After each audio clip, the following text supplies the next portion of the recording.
todos que acompanham a programação do Canal Med. Estamos mais uma vez aqui na clínica do nosso querido amigo Dr. Oswaldo Quirino de Souza. Dr. Oswaldo, prazer mais uma vez estar aqui com o senhor. Diga-se de passagem, um dos maiores nomes da neurocirurgia do sul do Brasil. Dr. Oswaldo, a gente vai conversar hoje, tentar esclarecer para os nossos telespectadores sobre tumores intracranianos. Eu queria já, para iniciar essa conversa, doutor, o que seriam tumores? Bem, em primeiro lugar, obrigado pelo convite, mais uma vez, de poder participar aqui do Canal Med. Bem, o assunto tumores cranianos é um assunto extremamente vasto, né? Porque o cérebro, como qualquer outro órgão humano, pode ser a sede de lesões que nós chamamos expansivas. Ou seja, os tumores, né, são neoformações ou formações novas que se desenvolvem ou a partir do próprio tecido cerebral ou a partir de um tumor localizado num outro órgão que dá uma raiz, né, uma metástase à distância para o cérebro humano. Certo. Doutor Oswaldo, os tumores cerebrais, eles podem ser hereditários ou genéticos? Quais seriam as suas causas? Bom, existem hereditários, assim, eu não diria, porque você não tem ainda como provar, né? Existem aqueles chamados tumores neuroectodérmicos, que são tumores originários de tecidos embrionários do cérebro, quer dizer, em algum momento do desenvolvimento cerebral, a célula para de se desenvolver e aparece uma célula diferente ali, e aquela célula então pode começar a se desenvolver para vários tipos de linhagens de tecido. Então, por exemplo, tem tumores primitivos do cérebro que podem, digamos, ser formados de gordura, de tecido sebáceo, de dente, de pelo, tá? Tem tumores que originam-se nas glândulas do cérebro, que, por exemplo, essa glândula, depois de uma certa idade, ela atrofia. Então, em algumas pessoas, essa glândula não se atrofia e, além disso, ela começa a se desenvolver de uma forma anormal, produzindo, então, vários tipos de substâncias, desde hormônios, né, até outras substâncias tóxicas para o organismo. Então, por exemplo, tem um tumor numa glândula chamada pineal, que se essa pineal, ela produz um determinado hormônio masculino. Se esse tumor dá numa mulher, ele produz aquelas síndromes virilizantes, ele vai produzir hormônio masculino numa mulher. Sim. Então, essa mulher portadora da lesão vai começar a apresentar características masculinas. Então, que nem músculos além do normal, crescimento de pelo, alteração da voz, vai ficar com a voz masculinizada, atrofia das mamas, queda de pelos pubianos, enfim, chamadas síndromes virilizantes. E tem os tumores, né, que são adquiridos, que você ainda não se sabe bem a etiologia deles, né, dessas lesões. Você falou da parte genética, né? Isso está em estudo ainda, porque existem tumores, por exemplo, que têm algumas características hereditárias, que podem vir de algumas gerações, mas você não tem ainda como documentar, como provar essa relação, né? Existem também tentativas de associar os tumores, principalmente alguns tumores benignos, ao trauma, ao traumatismo de crânio. Então, sofreu um acidente, bateu a cabeça numa determinada idade e, com o passar dos anos, desenvolve um determinado tipo de tumor, né? Vamos dizer assim, que o tumor mais comum, né, do cérebro seria um tumor que ocorre derivado daquela membrana que nós temos aqui, né, envolvendo o cérebro. Então, isso aqui é uma amostra do cérebro. Então, é como se aqui houvesse então uma capa, e dentro desta capa, que é chamada de meninge, mais especificamente dura mater, essa dura mater, ela reveste todo o nosso compartimento craniano. E o cérebro fica então embaixo da dura mater. Essa dura mater tem momentos, tem locais, né, em que ela é simples, e tem locais que ela se duplica, como aqui no meio, que ela faz assim como se fosse uma reentrância, assim, depois ela dobra sobre ela mesma e passa para o outro lado. Sim. Então, nesses locais, seriam os locais mais propensos a terem tumores. Os tumores da dura mater são os chamados meningiomas, são tumores da meninge. Então, ele pode dar aqui no nervo olfatório, pode dar no nervo óptico, pode dar nessa região aqui que é na foice do cérebro, né? Pode dar aqui na ponta do lobo temporal, enfim, qualquer parte do cérebro. Os mais comuns são os chamados meningiomas da convexidade, que dão aqui nesta parte superior do cérebro. São geralmente tumores benignos, de crescimento lento, e que a primeira manifestação clínica seria assim, dor de cabeça e crise convulsiva. E são tumores, na grande maioria das vezes, absolutamente curáveis, porque são, na maior parte das vezes, tratáveis cirurgicamente. Cirurgicamente. Doutor Oswaldo, a gente está conversando hoje aqui com o doutor Oswaldo sobre tumores intracranianos. E a pergunta agora, doutor Oswaldo, quando que a pessoa deve desconfiar de um tumor? Bom, os tumores, em geral, têm aquela síndrome clássica, né, de aumento da pressão intracraniana. O que é a síndrome clássica? Dor de cabeça, sim, intensa, diferente, né, vômitos e perda visual progressiva, né, que você vai identificar através do edema no fundo do olho. O nosso fundo do olho, ele tem a presença do nervo óptico, né, e esse nervo óptico, ao entrar no nosso olho, ele faz um disco, chamado disco óptico. E ao redor do disco óptico nós temos um halo, um círculo, né, preto, né, que é formado junto com esse círculo e esse halo, chamado de disco óptico, né, ou papila óptica. Então, esta papila, quando você tem qualquer aumento da pressão intracraniana, ela fica borrada. E isso vai então atrapalhar a visão da pessoa. Então, a síndrome clássica de um tumor em evolução é dor de cabeça, vômito e edema de papila, que se dá através da perda visual.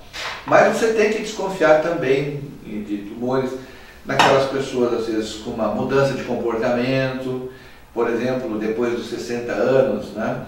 É muito comum, às vezes, um tumor vir sob a forma de depressão. Depressão e, claro, vai ter alguns outros comemorativos na história da pessoa, mas muitas das vezes esses pacientes passam por vários médicos, assim, até psiquiatras, e recebem tratamento para depressão e no fundo era um tumor.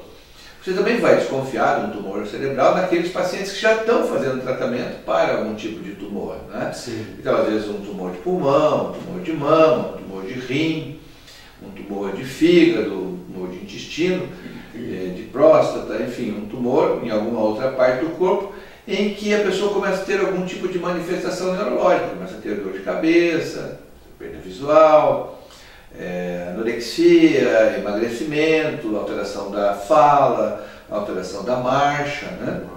Então, e em crianças, né, principalmente um determinado tipo de tumor que ocorre aqui na parte de trás, que esse tumor que ocorre aqui, chamado cerebelo, ele vai, às vezes, provocar manifestações clínicas mais em decorrência do bloqueio do líquido cerebral do que propriamente pela alteração aqui no cerebelo.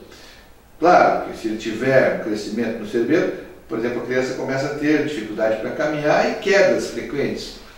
É muito comum a professora chamar os pais no colégio: olha, teu filho não está conseguindo mais fazer educação física porque ele vai fazer e perde o equilíbrio, né?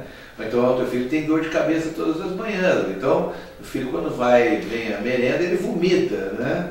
E uma característica importante, né, em geral, dos tumores, principalmente em criança, é o chamado vômito em jato.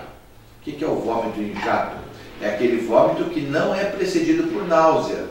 Porque, em geral, quando a gente, né, tem vômito, você fica enjoado, né? Você está com aquela náusea, aquele mal-estar, aquele desconforto.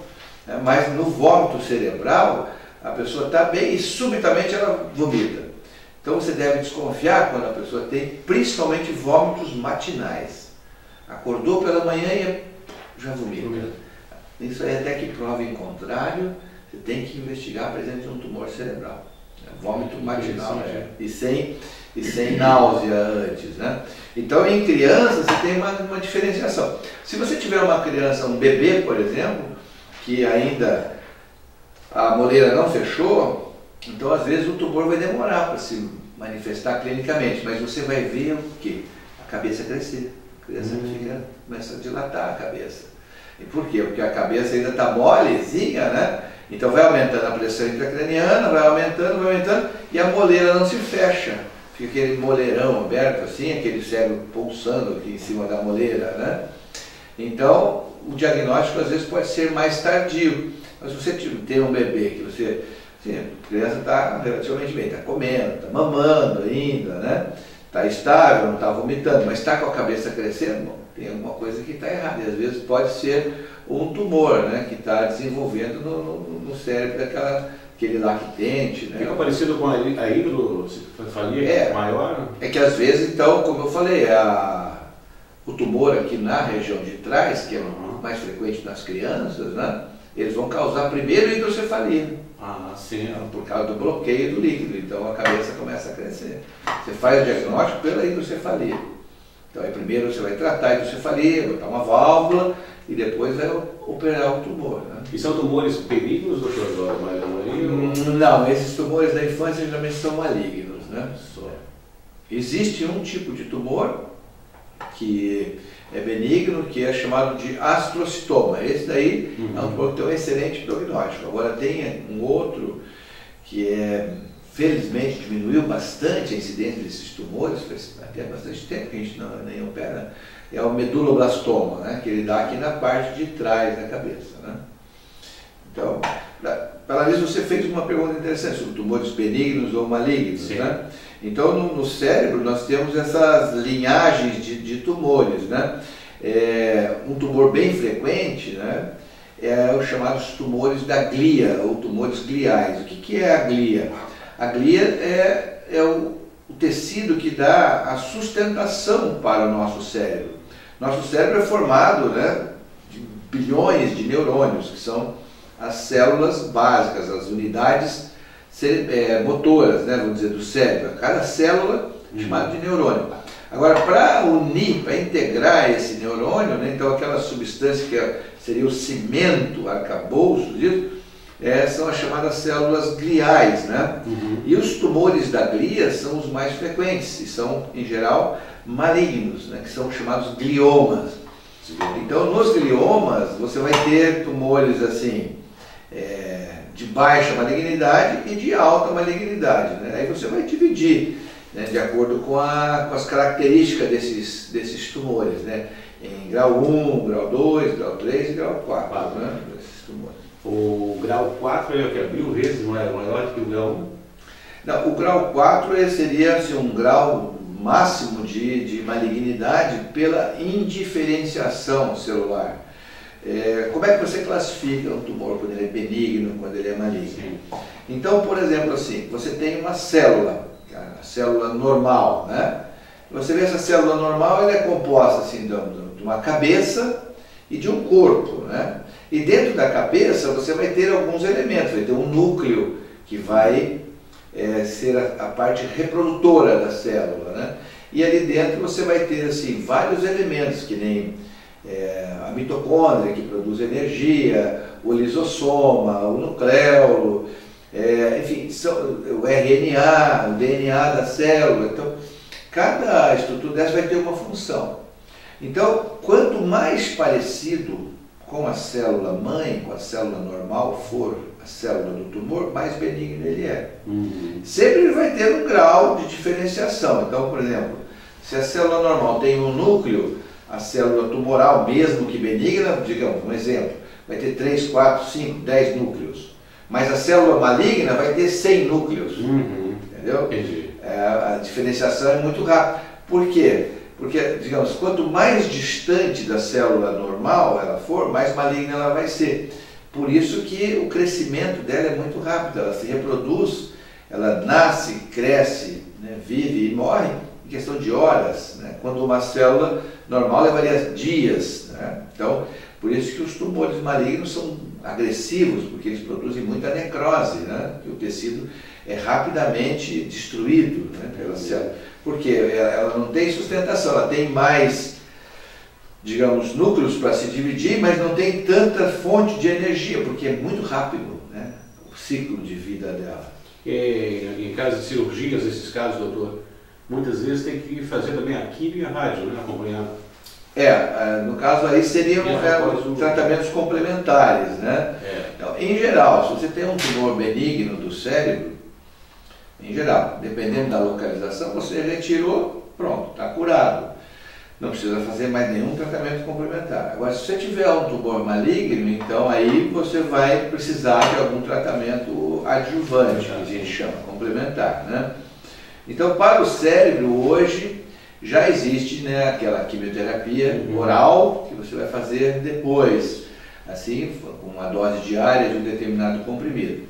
E tem a radioterapia. Essa radioterapia hoje já evoluiu bastante. Então, existe desde aquela radioterapia intratumoral, em que você coloca sementes radioativas dentro do tumor e deixa essas sementes, então, produzirem o efeito, como aquela radioterapia bem localizada, em que você vai fazer, incidir o raio, né, do aparelho mais próximo possível do alvo, né, da lesão. Até alguns anos atrás, por exemplo, existia aquela radioterapia geral, então você, além de queimar aquela área do tumor, você também queimava os tecidos adjacentes, né, os tecidos ao lado da lesão. Hoje você pode queimar mais especificamente próximo à lesão, então a possibilidade de efeitos colaterais é menor, né, sobre essas lesões. Então é a chamada radiocirurgia.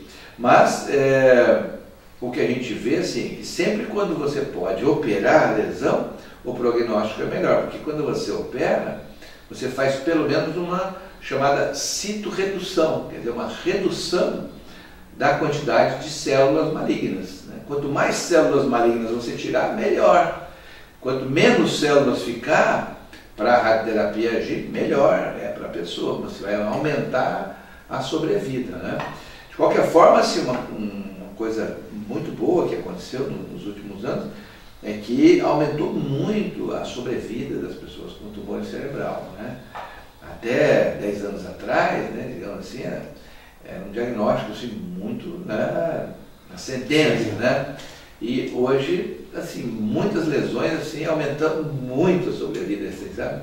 Está ficando realmente cada vez melhor.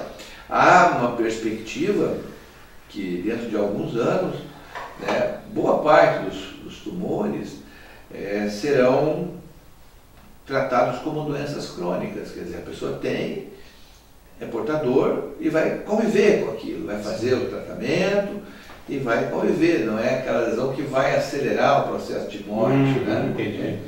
Então, assim, está caminhando para isso, assim, uma notícia assim, maravilhosa, né?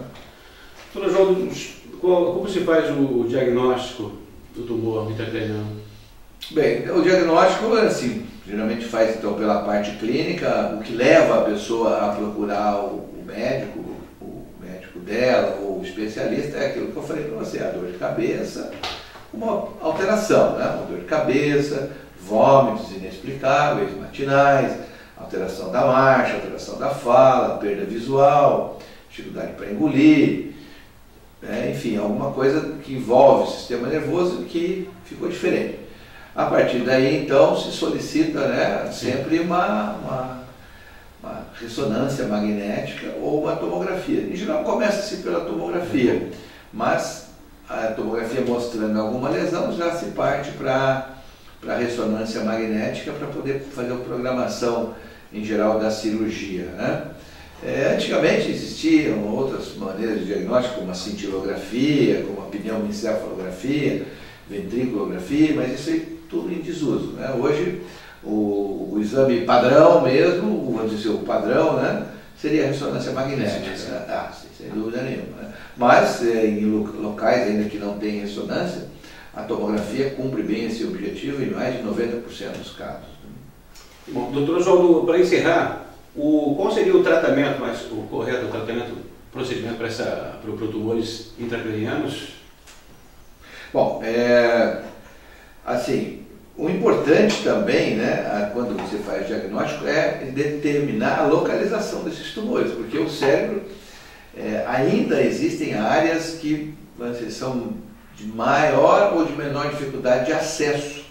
Às vezes você tem uma lesão benigna, né, quer dizer, um tumor que não é agressivo, não é destrutivo, assim, não vai levar a pessoa à morte naquele momento, mas a posição dele é ruim. Ele às vezes está na base do crânio, às vezes nessa transição aqui com a coluna, né, do cérebro, do crânio, com a coluna cervical. Às vezes ele está localizado aqui no meio, né, do cérebro, às vezes na glândula hipófise, dentro do ventrículo, que são aquelas cavidades do cérebro onde tem a água do cérebro, né? Então, mesmo que os tumores sejam benignos, muitas vezes a localização dele é um fator que dificulta muito o tratamento. Em geral, o tratamento é cirúrgico, em geral. Hoje em dia já existe, né, para aquelas lesões em que o tratamento cirúrgico é muito difícil, ou para você chegar lá, você vai provocar tanta lesão, sim, em que não compensa, né? Às vezes a pessoa tem um tumor, por exemplo, dentro do ouvido, né, invadindo o crânio. Bom, aí dependendo do tamanho dessa lesão, se você for entrar direto pelo ouvido ou entrar pelo cérebro, essa pessoa pode ficar surda, pode ficar com paralisia facial. Então, está surgindo a possibilidade de fazer um tipo de uma radioterapia localizada, daí, bem específica mesmo.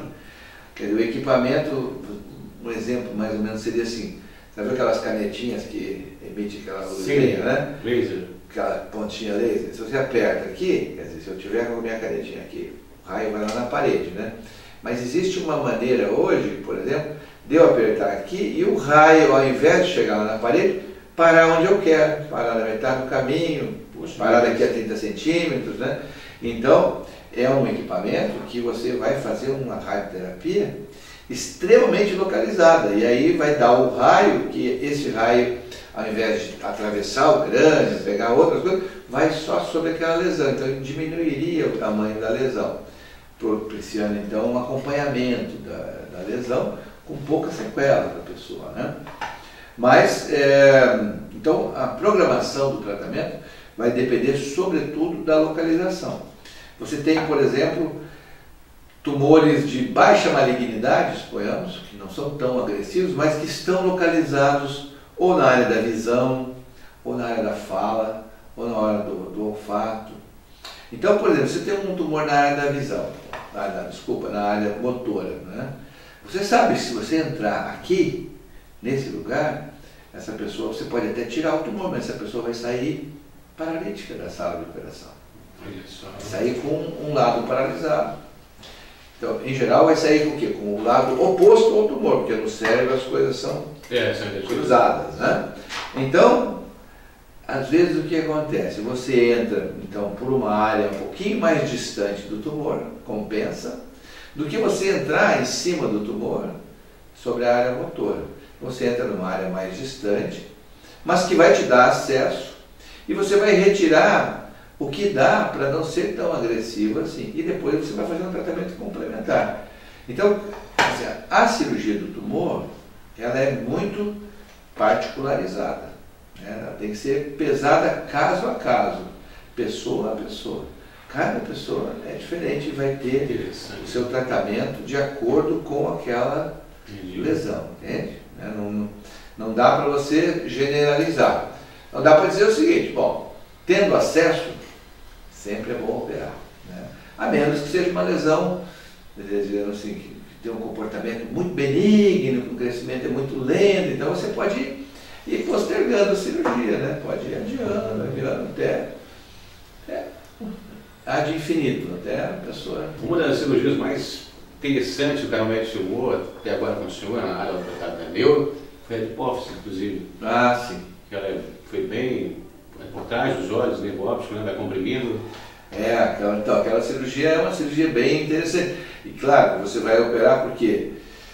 Porque ela estava comprimindo o nervo óptico. Mas, por exemplo, você tem tumores de hipófise hoje que só secretam hormônios.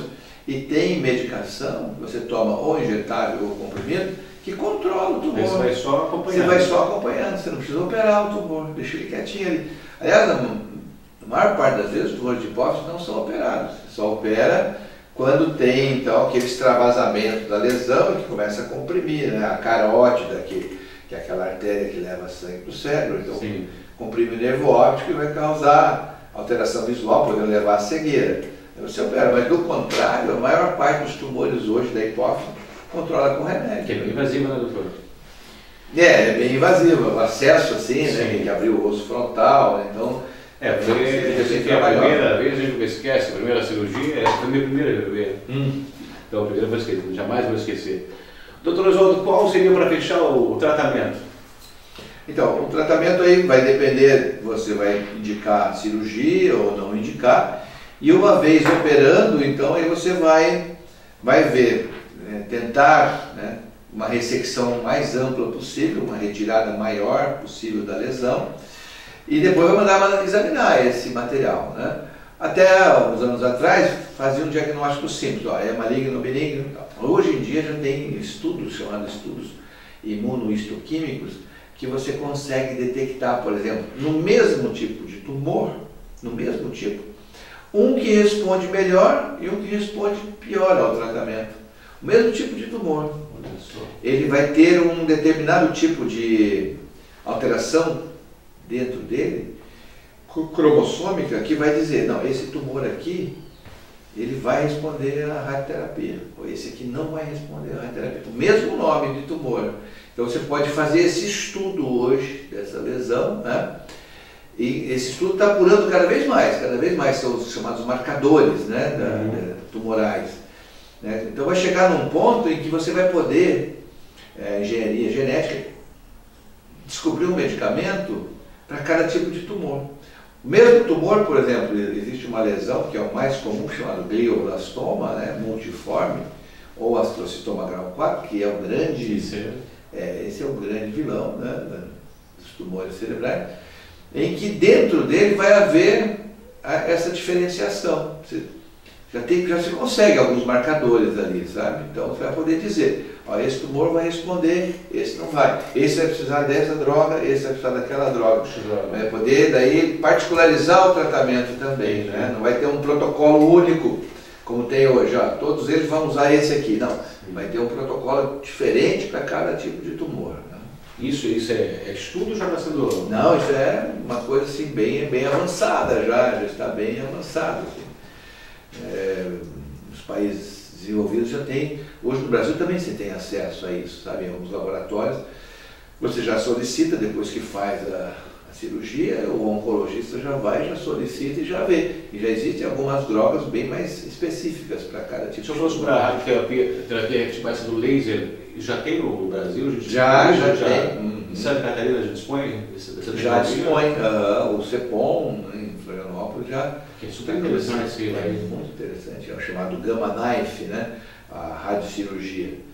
Então, às vezes a gente opera e depois encaminha, né, o paciente para um tratamento complementar, né? E realmente é muito bom, e a tendência é sempre, eu acho que aqui em Florianópolis já vai começar a ver isso pelo SUS, inclusive, né? Puxa, que bacana. Não, muito bom, né? Quero mais uma vez agradecer em nome de toda a equipe do Canal Médico, doutora Jota, pela sua gentileza com a gente e hoje esclarecendo, né, tumores intracranianos. Muito obrigado, fico à disposição. E o doutor Oswaldo, mais uma vez, quero ressaltar uma das maiores pessoas que eu conheço dentro da neurocirurgia, fantástica, um grande profissional, e o Canal Médico está sempre à sua disposição, doutor Oswaldo. Muito obrigado, igualmente. Jacques Cunha para o Canal Médico, um canal com conteúdo.